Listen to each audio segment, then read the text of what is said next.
विकास की झड़ियां लगा दी बता के, लेकिन निजामाबाद विधानसभा में क्या विकास हुआ? निजामाबाद में विधायक जी की कमी की वजह से विकास नहीं हुआ। विधायक जी ने कुछ मांगा ही नहीं उनसे। अगर वो चाहे होते तो निजामाबाद सबसे ज्यादा विकास होता। बन जाते हैं तो किसका समर्थन करेंगे? देखिए, अगर मैं निर्दल विधायक बनता हूं तो फिर मैं तो समाजवादी का समर्थन करूंगा, अखिलेश यादव का समर्थन करूंगा। क्या कारण समाजवादी समर्थन करेंगे? आपको टिकट नहीं दिए? नहीं, उसके बावजूद भी प्रत्याशी खिलाफ आपने महाभारत की बात आपने महाभारत देखा होगा। जी जी, सब कुछ हो चुका था, सिर्फ जस लगना था लोगों का। किस भगवान ने सबको दिखा दिया था जी कि देखो ये मर चुके हैं, ये मर चुके हैं, सिर्फ जस लगना है। उसी तरह से जस लग जाता है हाथ में, वो तो भगवान करता है कि आपके हाथों से यहाँ तक पहुंचा। नमस्कार, मैं हूं सौरभ उपाध्याय। इस समय आजमगढ़ जिले के चर्चित सीट निजामाबाद विधानसभा के अंतर्गत में मैं स्थित हूं और हमारे साथ समाजवादी पार्टी के वरिष्ठ नेता, दिग्गज नेता, लोकप्रिय नेता, जमीनी नेता इसरार अहमद खान जी हैं। और मैं ये बात लोकप्रिय जनप्रिय इसलिए कह रहा हूं कि आप लोग भी देखे होंगे कि जब पूरा देश कोरोना काल से महामारी से जूझ रहा था तो आजमगढ़ में ये निकलकर इनको जहां जहां से संदेशा आ रहा था वहां से गरीबों की मदद करने के लिए जा रहे थे, जरूरतमंदों की मदद कर रहे थे, अस्पतालों में बेड दिला रहे थे, ऑक्सीजन दिला रहे थे। ये आप विभिन्न टीवी चैनलों पर, यूट्यूब चैनलों पर और अखबारों में देखा होगा।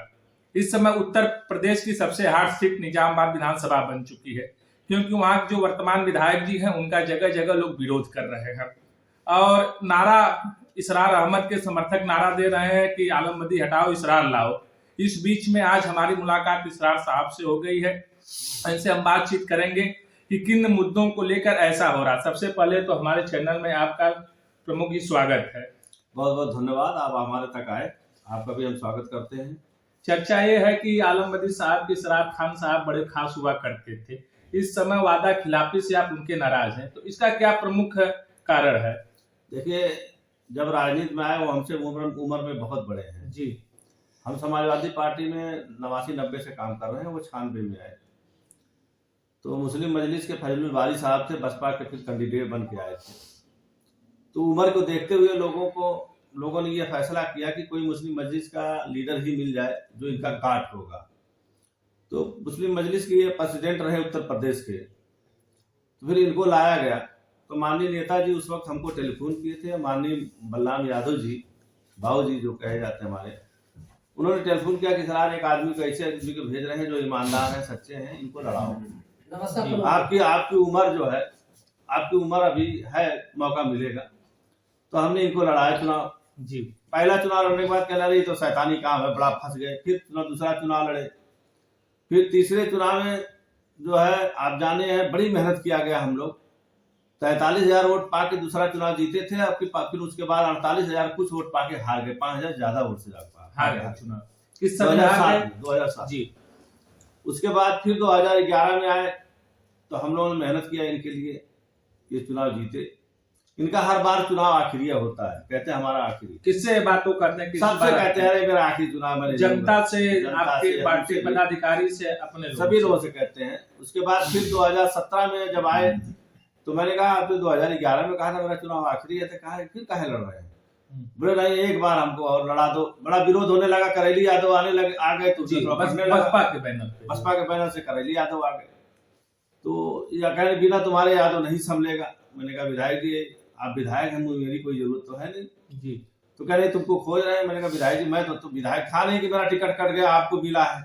आप पहले से ऑलरेडी विधायक हैं, मुझको क्यों खोज रहे हैं? कह रहे तुम चलो क्या चुनाव हरा दो। मैंने कहा विधायक जी हम कभी नहीं चाहेंगे कि आप चुनाव हारिए। तो कह नहीं, बिना तुम्हारे गए हम हार जाएंगे।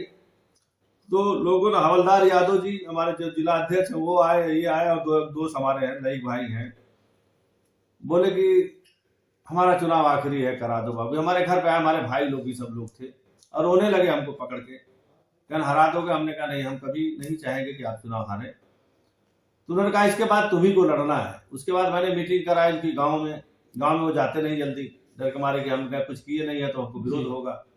तो मैं पहली मीटिंग कराया, मिठनपुर कराया, शिवरामपुर कराया, जगह जगह कराया। तो सब जगह ये कहे कि मेरा चुनाव आखिरी है, इसके बाद इसरार को लड़ना है। लोग नाराज थे, यादव भी नाराज था, मुसलमान भी नाराज था। ये कैसी गांव में गए नहीं, हर गांव में मैं गया और जाके लोगों को मनाने का काम किया और यही बात कहा कि एक बार और मौका दे दीजिए, विधायक जी का चुनाव आखिरी है। उन्होंने कहा, सब लोग सवाल करते थे कि आप क्यों नहीं लड़ रहे थे, जिसे मेहनत कर रहे हैं। हमने कहा चलिए वो लड़े चाहे हम लड़े, बात बराबर है, एक दही और लड़ा दीजिए। बात इसी पर निर्दल लड़ने की आ गई कि वादा खिलाफी, सच्चाई और झूठ, सच्ची और झूठी कहानी की है। आप हमसे अगर कहे हैं तो आप अपने आप को खरा उतरिए, आप ईमानदार हैं तो खरे उतरिए। राष्ट्रीय अध्यक्ष जी भी कहे थे कि चुनाव इनको एक बार और लड़ा दूसरा। फिर अब राष्ट्रीय अध्यक्ष जब इनका टिकट घोषणा हो गया तो हम लखनऊ में 10 दिन से डेरा डाले थे कि राष्ट्रीय अध्यक्ष जी से मिल लें एक बार जी, वो हमारे नेता है, यह ना कहने का मौका मिले कि तुम मुझसे मिले नहीं। मुलाकात नहीं हो पा रही थी, बड़ी अफरा तफरी थी टिकट को लेके, तो मैं खुद गया दिल्ली और फिर उनका वही सवाल था कि एक बार आखिरी और लड़ा दो। अच्छा, आपका तो अखिलेश यादव जी से अच्छा संबंध है, आपके घर पे आना जाना है, तो फिर भी उन्होंने ऐसा आपको आश्वासन देकर फिर ऐसा क्यों कर रहे हैं, क्या कारण है? यही तो मेरे समझ में नहीं आ रहा है कि कितना मुझको इस्तेमाल करेंगे लोग जी। मैं तो पटा जाऊंगा, मुझे आज भी पार्टी की मोहब्बत है, आज भी आलम साहब की मोहब्बत है, लेकिन सवाल यही है कि वादा खिलाफी क्यों कर रहे हैं दोनों लोग जी। दोनों लोग वादा खिलाफी कर रहे हैं, इसलिए मेरी जनता चिढ़ी हुई है निजामाबाद की। जो आपके समर्थक हैं लगातार आपके लखनऊ से आजमगढ़ आगमन पे इंतजार कर रहे थे, भी आपका कल आगमन हुआ, जगह जगह समर्थकों ने आपको फूल माला से सम्मानित किया, लोग आपको आश्वासन दे रहे हैं विधायक जी आप चुनाव लड़िए, हम लोग आपके साथ हैं। आप पूर्व प्रमुख हैं लेकिन आपके समर्थक विधायक जी कह रहे हैं, क्या आपको नहीं लगता है कि आपके समर्थक इतने उतावले हो गए हैं कि आपको चुनावी मैदान में लाना चाह रहे हैं, निर्दल रूप में लाना चाह रहे हैं? ये सत्य है जी कि मैं जो चुनाव लड़ने निर्दल जा रहा हूं, अपने शुभचिंतकों की आवाज पे ही जा रहा हूं। अगर मैं चुनाव नहीं लड़ता हूं तो सब लोग मुझसे नाराज हो जाते हैं, मेरा भविष्य किसी तरफ नहीं होगा। मैं विधायक बनूं या ना बनूं ये अलग बात है, मैं तो इतना पूर्ण विश्वास है कि मैं चुनाव लड़ूंगा तो विधायक बनूंगा जी, नहीं बनूंगा तो कम से कम अपने लोगों के दिलों में तो रहूंगा जी। विधायक बनना ये बहुत बड़ी बात नहीं, लोगों के दिलों पर राज करने की बात होती है। बहुत से विधायक होके लुलकारे जा रहे हैं, भगाए जा रहे हैं, मैं बिना विधायक होकर लोगों के दिलों पर राज कर रहा हूँ, ये मेरी बहुत बड़ी दौलत है। क्या कारण है कि इतने जन समर्थक आपके साथ मिल रहे हैं, जगह जगह मिल रहे हैं? अभी आपका शराब मिल से लेके लगातार आजमगढ़ तक आपके घर तक स्वागत समारोह हुआ, जिसकी तमाम सोशल मीडिया पे फेसबुक पे वायरल हो रहा है। देखिए, और जो वहाँ के विधायक हैं उस समय क्षेत्र में नहीं जा रहे हैं। ये ऐसा है कि 32 साल से मैं काम किया हूँ जी, 32 साल माने 3 पीढ़ी से मैंने मिल। अच्छा, किन दल से आपने राजनीति शुरू किया? अभी जनता दल से, जब मुलायम सिंह यादव जी के नेतृत्व में मुख्यमंत्री थे तब से मैंने पार्टी में काम करना शुरू किया। समाजवादी जनता पार्टी बनी 91 में, तो रामदर्शन यादव को हम लोगों ने चुनाव लड़ा निजामाबाद से जी। मेरे समझ से अक्टूबर में 4 अक्टूबर को सन 1992 में समाजवादी पार्टी बनी जी। तब फिर हम लोगों ने मेहनत किया, समाजवादी को खड़ा किया। फिर 93 में सपा बसपा गठबंधन हो गया, मुबारकपुर से रामदर्शन यादव जी लड़े, अंगद यादव यहाँ से लड़े। फिर एक बार 96 में जो है आलम बदी साहब आए, तब से मैं इनको लड़ा रहा हूँ। तो लगातार आप मुलायम सिंह यादव जी के साथ बने, एकदम साथ बना रहा हूँ। मुझको उनकी नीति पसंद थी, सिद्धांत पसंद था, अखिलेश यादव की पसंद है, अखिलेश यादव की नीति पसंद थी, लेकिन पहली बार ये हुआ है कि लोग जो है अपने वादे से मुंह कर रहे हैं। चाहे आपको मुलायम सिंह जी यादव का सच्चा सिपाही कहा जा रहा है, तो आपको नहीं लगता सच्चा सिपाही का जो हक होना चाहिए वह नहीं मिल रहा है? नहीं मिल रहा है, उसीलिए तो मैंने जब आवाज उठाई है, उसीलिए तो मेरी जनता आवाज उठा रही है कि अपने मुखिया के कानों तक जाए। इसीलिए मुझे तो बहुत से दल लोग बुला रहे हैं चुनाव लड़ने के लिए, मैं नहीं जा रहा हूँ। मैं इसलिए निर्दल लड़ रहा हूँ, निर्दल का ऐलान किया कि आज भी वक्त है, मेरे मुखिया मुझको बुलावें, मुझको समझावें कि कैसे लड़ा जाएगा, कैसे नहीं लड़ा जाएगा, क्यों मुझको नहीं लड़ा रहे। जब एक चर्चा है चल रही कि इसरार साहब चाहते हैं और उनकी बातचीत बहुजन समाज पार्टी से बसपा से चल रही है, उससे भी ताल ठोक सकते हैं। नहीं, इसमें क्या सत्यता है ये बताइए। अगर होती तो हम निर्दल का क्यों ऐलान करते जी, निर्दल का क्यों ऐलान करते जी। चर्चाएं तो आजमगढ़ में, हम समझते हैं पूरे हिंदुस्तान का आजमगढ़ जिला ऐसा होगा जी जो अपने पेट से पैदा करके यहाँ राजनीति की जाती है जी। तो उसमें नहीं, हम निर्दल इसीलिए लड़ रहे हैं कि हमारे अभी पास मौका है, हमारे यहाँ 14 तारीख से शायद दाखिला है, उसमें पार्टी के लोग हाईकमान तक बात पहुंचाएं, अगर मुझको बुलाएं, बात करें क्या है क्या नहीं है, उस पर निर्णय हो सकता है। आप प्रमुख जिला निर्दल के रूप में आ रहे हैं, क्या मुद्दे होंगे निजामबाद को लेकर, क्या मुद्दे होंगे जिस मुद्दे को लेकर आप जनता के बीच में जाएंगे और उनका समर्थन मांगेंगे? देखिए, मुद्दे तो बहुत हैं जी। हमारे विधायक जी की सक्रिय भूमिका नहीं रहती है, विधायक एज ए विधायक जी, वो चीज लोगों पूरा नहीं कर पाते। जैसे आज विधायक के जीवन क्या काम है, बहुत से, सबसे पहला काम है थाने पर नौजवानों की मोटरसाइकिल पकड़ गई छुड़ा देना, लोगों को झगड़ा हो गया कह देना कि सुलह करा देना, थाने पे एकदम टेलीफोन नहीं करते, तहसील पे किसी अधिकारी का टेलीफोन नहीं करते कि इनकी सुलह करा दो। मत करो ना, किसी के मुकदमा एक तरफा पैरवी मत करो, सुलह की तो बात हो सकती है ना। आपसी प्रेमचारा बन जाए। किसी की शादी में नहीं जाते, किसी के मरनी में नहीं जाते, किसी के सुख दुख में नहीं जाते, तो फिर किस बात की विधायक? सिर्फ खरंजा नारी लगाने के लिए निधि से तो बहुत सांसद प्रमुख लगा रहा है, महाप्रधान लगा रहा है, प्रधान लगा रहा है, क्षेत्र पंचायत सदस्य लगा रहा है, सभी लोग लगा रहे हैं। अच्छा, आते जाते नहीं फिर भी जनता उनको क्यों समर्थन देती, क्यों विधायक बना रहे हैं? समर्थन तो इसरार की वजह से मिलता था, सबको पता है और आपको भी पता है जी। समर्थन तो इसरार की वजह से मिलता था। इसरार सबके सुख दुख में जाते हैं, सबके साथ रहते हैं, तो कोई बात मेरी टाल नहीं पाता। मैं कहता हूँ, रिक्वेस्ट कर देता हूँ तो लोग मान जाते हैं। आपके निवेदन को लोग स्वीकार करते हैं? एकदम स्वीकार करते हैं, क्योंकि मैं उनके निवेदन को स्वीकार करता हूँ, तो ये 5 साल में एक मैं निवेदन करूंगा तो क्यों नहीं स्वीकार करेंगे? यही वजह है कि लोग मुझे चाहते हैं। चर्चा ये है कि प्रमुख जी चुनाव लड़ने वाले थे 2022 का, और लगातार आपने आजमगढ़ के 10 विधानसभा में कार्य किया कोरोना काल में, उसका क्या वजह रहा? देखिए, वो राजनीति नहीं थी जी, वो एक सेवा भाव थी जी। देखिए, दुनिया में कुछ काम दुनिया के लिए होता है, कुछ आखिरत के लिए होता है जी। तो मैं अपनी आखिरत के लिए कर रहा था कि इंसानी रिश्ते से मैं अपने इंसान होने का फर्ज निभा रहा था, और मैं दे के कोई एहसान नहीं कर रहा था। जिसका हिस्सा होता है अल्लाह जी, किसी के हाथों से पहुंचा के उसका हिस्सा पहुंचवाता है। देने वाले का बहुत बड़ा भूमिका नहीं होती, आसान नहीं होता। आपने महाभारत की आपने महाभारत देखा होगा। जी, जी। सब कुछ हो चुका था, सिर्फ जस लगना था लोगों का। किस भगवान ने सबको दिखा दिया था जी कि देखो ये मर चुके हैं, ये मर चुके हैं, सिर्फ जस लगना है। उसी तरह से जस लग जाता है हाथ में, वो तो भगवान करता है कि आपके हाथों से यहाँ तक पहुंचाना है। निजामाबाद की जनता ये लगातार अभी इस वक्त कह रही है कि हम लोग बाहरी प्रत्याशी को वोट नहीं करेंगे, स्थानीय प्रत्याशी को वोट करेंगे। इस बीच में बड़ी बड़ी जनसभाएं नहीं हो रही हैं, रैली नहीं हो रहे हैं, बड़े लीडर नहीं आ पा रहे हैं, तो आए इसरार अहमद किस तरह से अपनी बात जनता के बीच में पहुंचाएंगे? हमारे पास इतनी बड़ी फोर्स है जी, बहुत बड़ी हमारे पास सेना है। जैसे कहते हैं ना, ये गांव में नहीं, घर घर में हमारी सेना है। या उसको इसरारवादी सेना कह लिया? हाँ, वही कह लीजिए, इसरारवादी ही सेना कह लीजिए। वो अपनी बात अपने गांव में खुद अपने लोगों को समझा लेंगे। बहुत रैली की जरूरत नहीं है, ना हमको डिजिटल टीवी पर प्रचार करने की जरूरत है।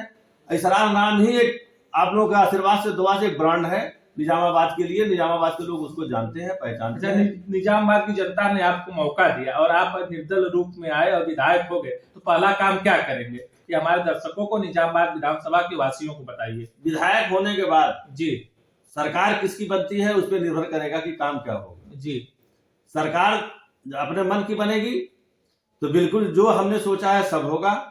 हमारा पहला काम होगा कि हमारे विधानसभा में कोई बड़ा हॉस्पिटल नहीं, हमको हॉस्पिटल की जरूरत है। कई जगह हमारे यहाँ पुल की जरूरत है और रोडें हमारी खराब है एकदम पड़ी हमारे विधानसभा में, उसको दुरुस्त करना है। अच्छा, आपने सड़क की बात कर दी, तो हम अगर आरटीओ ऑफिस से निजामाबाद की तरफ जाए और हम लोग लगातार आते जाते हैं तो सड़कें एकदम जर्जर हो चुकी है, टूट चुकी है। उसपे तो विधायक जी भी आते जाते हैं, डेली उसी रोड से आते हैं। और विधायक जी से आपने क्या कभी निवेदन नहीं किया कि जनता को बनवा के समर्पित कर दीजिए? मैं निवेदन से क्या होता है, विधायक जी तो खुद विधायक हैं जी। सरकार थी समाजवादी पार्टी की, वो चाहे होते तो सब बन जाता जी। तो वही मैं कह रहा हूँ कि विधायक होते हुए विधायक ना रहने के बराबर है। निजामाबाद की जनता कोई काम पड़ जाता है तो सोचती है कि हम किसके पास जाएं। जी। तो मेरे पास जो क्षमता होती है, मैं विधायक तो हूँ नहीं, जो क्षमता होती है मैं उनकी मदद हर संभव करता हूँ, उनके सुख दुख में खड़ा होता हूँ। जो जनता हमको और आपको देख रहे, तो आपने निजामाबाद विधानसभा क्षेत्र में क्या काम किया है जो हमारे दर्शकों को, जनता को बताइए। जैसे जनता का लगाव काफी आपके साथ। देखिए, ऐसा है कि मैंने बहुत सी बच्चियों की शादी कराई जो गरीब रहे। जी। उनका नाम लेना वो मुनासिब नहीं समझता। जी। बहुत से स्वाभिमानी किस्म के हैं लोग कि जो सामने खड़े होकर ले भी नहीं सकते, उनको आड़ से भी मदद करनी पड़ती है। बहुत से कमजोर लोग हैं, उनके घर पहुंच के उनकी कुछ मदद की जाती है। बहुत से गरीब लोग हैं जो उनके घर मैयत हो जाती है, तिरही भर का पैसा नहीं रहता, उनकी भी कुछ मदद की जाती है। जो लोग आते हैं, हम कुछ नहीं दे सकते, कम से कम प्यार तो दे सकते हैं। हमने लोगों को प्यार दिया है। हमारे विधायक जी के घर के लोगों की, जनता के क्षेत्र की, निजामाबाद की जनता की शिकायत यही है कि विधायक जी के यहाँ जाए तो बदतमीजी से बात करते हैं, किसी से कायदे से बात नहीं करते। तो हम कह रहे हैं विधायक जी अगर कुछ नहीं दे सकते तो सम्मान तो दे सकते थे जी, इज्जत सम्मान दे के उनको विदा कर देते कि चलो बाबू हमसे जो होगा हम करेंगे जी। देखिए, एक विधायक से जनता बड़ी अपेक्षा करती है जी। अगर गरीब परिवार का है, शादी है, तो चाहेगा चले कुछ विधायक जी से मदद हो जाए जी। बीमार है तो चाहेगा चले विधायक जी से कुछ मदद हो जाए जी। उसका आनी बतास में तूफान में घर गिर गया, जो चाहेगा कि विधायक जी से कुछ मदद हो जाए जी तो किसी चीज पे आप खड़े नहीं होते उतरेंगे तो फिर जनता क्यों आपको स्वीकार। जी यही वजह है कि अपनी बारी उनका विरोध हो रहा है। उन्होंने वादा किया था कि हम 87 हमारा चुनाव आखिरी है, हम नहीं लड़ेंगे। और मैंने बड़े आजिजी के साथ भी कहा था, उनके लोगों से भी कहा था कि विधायक जी से नहीं पूछिए कि चुनाव मुझको लड़ाने के लिए कहे थे, मुझसे तो दूरी बना लिए, क्योंकि अभी वादा मुझसे किया था तो जवाब क्या देंगे। तो ये जब से उनकी टिकट हुआ आपसे बातचीत हो पाई है कि नहीं हो पाई। उससे आज हमारी मुलाकात, उनकी बात अगस्त में उनके घर पे हुई थी। उसके बाद अभी टिकट जिस दिन हुआ उससे 2 दिन पहले एक मिट्टी में मैयत में मुलाकात हो गई थी, सलाम दुआ हुआ था। आज भी हम उनकी कदर करते हैं, सम्मान करते हैं, बुजुर्ग हमारे हैं। लेकिन 87 साल की उम्र में उनको लड़ने की क्या जरूरत है, यही जनता पूछ रही, यही मैं पूछ रहा हूँ। और 87 साल की उम्र में अखिलेश यादव को टिकट देने की क्या जरूरत थी, यही जनता पूछ रही, यही मैं पूछ रहा हूँ। इसका जवाब कौन देगा? अखिलेश यादव जी दें, आलम बदी साहब दें। मैंने उनके लोग जो उनके साथ रहते हैं, उन लोगों ने मुझसे कहा भैया प्रचार करना है। मैंने कहा आलम बदी साहब आ जाएं, 4 आदमी के बीच में कह दे कि मैंने नहीं कहा था, मैं उनके साथ हो जाऊंगा। आज भी मैं कह रहा हूँ आलम बदी साहब 4 आदमी के बीच में कहे कि मैंने नहीं तुमसे कहा था, मैं उनके साथ हो जाऊंगा, मैं उनका जवाब भी नहीं दूंगा। निजामाबाद की बात कर ले तो वहाँ पे धार्मिक शिव शीतला जी का मंदिर है, गुरुद्वारा है। निजामाबाद पूरे देश में ब्लैक पार्टरी के नाम से जाना जाता है, लेकिन रोडवेज की बसें निजामाबाद में नहीं आती जाती। अगर जनता ने आपको मौका मिला मुझे तो किस तरह से वहाँ बसें सरकार में रहा, मैं किसी सरकार में रहा जी, जनता मिला, ये मेरी पहली प्राथमिकता होगी। जब आप विधायक बन जाते हैं तो किसका समर्थन करेंगे? देखिए, अगर मैं निर्दल विधायक बनता हूं तो फिर मैं तो समाजवादी का समर्थन करूंगा, अखिलेश यादव का समर्थन करूंगा। क्या कारण समाजवादी का समर्थन करेंगे? आपको टिकट नहीं दिए, नहीं, उसके बावजूद भी अखिलेश यादव की जो सरकार रही है, जिस तरीके से सभी जाति धर्म के लोगों को नौकरी उन्होंने दिया, सभी जाति धर्म के लोगों का उन्होंने काम किया, हमारे जिले में जिस तरीके से काम किया उस तरीके से कोई सरकार नहीं कर पाई। आजमगढ़ के लिए भाई दूसरी जगह किए हो उसकी बात अलग हो सकती है। आजमगढ़ में आप देख रहे हैं रोड भी इतना खूबसूरत बना, कलेक्ट्री इतनी खूबसूरत बनी। अगर मुलायम सिंह के जमाने में पीजीआई आई, मुलायम सिंह यादव जी के जमाने में एयरपोर्ट बना, मुलायम सिंह यादव के जमाने में जो ना महिला हॉस्पिटल बना, अखिलेश जी के जमाने में कृषि मेडिकल कॉलेज बना, अखिलेश जी के जमाने में रोडें सब अच्छी हुई। आजमगढ़ जिले का पूरा काया पलट हुआ, खूबसूरती वहां की बढ़ी। आजमगढ़ में जो 2007 का से पहले का मुलायम सिंह यादव के जमाने का पास ओवरब्रिज रेलवे का बंद पड़ा था, बसपा गवर्नमेंट में नहीं बन पाया, फिर अखिलेश यादव आए तो बनवाए, उसको चालू कराए। अखिलेश जी की सरकार में आपने देखा होगा सिदारी से लेके जो है छतवारा वाले ओवरब्रिज बना, तो बहुत से विकास हुए है, ऐसी बात नहीं। आपने पूरा विकास की झड़ियां लगा दी बता के, लेकिन निजामाबाद विधानसभा में क्या विकास हुआ? निजामाबाद में विधायक जी की कमी की वजह से विकास नहीं हुआ। विधायक जी ने कुछ मांगा ही नहीं उनसे। अगर वो चाहे होते तो निजामाबाद सबसे ज्यादा विकास होता, क्योंकि इनकी लोग इज्जत करते हैं कि बुजुर्ग आदमी है, ईमानदार आदमी, इज्जत करते हैं। और वो अपनी ईमानदारी इज्जत खाली अपने नाम पर तक लेकर सीमित रह गए, जनता का उसका लाभ नहीं पहुंचाए। हमसे बातचीत करने के लिए आपको धन्यवाद।